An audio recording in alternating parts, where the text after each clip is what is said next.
In the old days, when I was a youngster, engines were great big blocks of steel.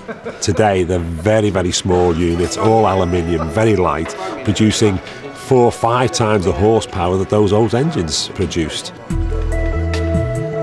This type of engine today produces the same amount of power as a 40-ton lorry did when I was a young lad. So you can imagine how hard the oil has to work to keep these engines performing how the engine designer intended it to. You'll see the cooling valves, the jets that spray oil up underneath the piston to keep the piston cool. Very little metal between the combustion chamber, where the temperature is 1600 degrees C, and actually the oil underneath it. And the oil there is to take that heat away, take it out, and it goes through an oil cooler and then recirculate it through to make sure that these pistons don't buckle and make the engine fail.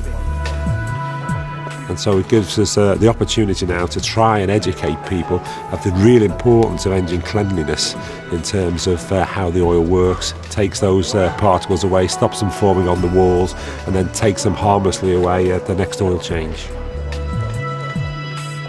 If you look at an engine oil, the formulation is made up of 3 major components. One is what's called a base stock, and that comes in various types from mineral oils through to synthetics.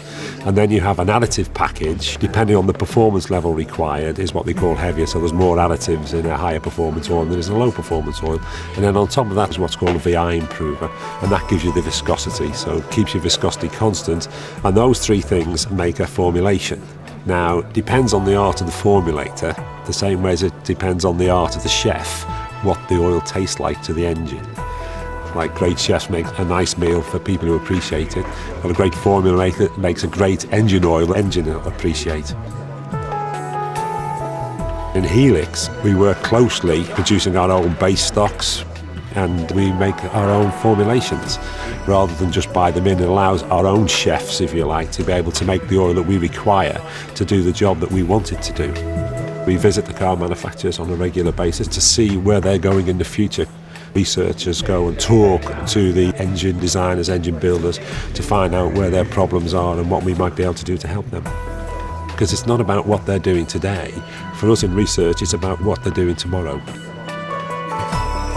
The customer, at the end of the day, wants the joy of driving the vehicle. And that's what we're all here for, is to try and make sure that they get the maximum amount of enjoyment out of their engine for as long as possible.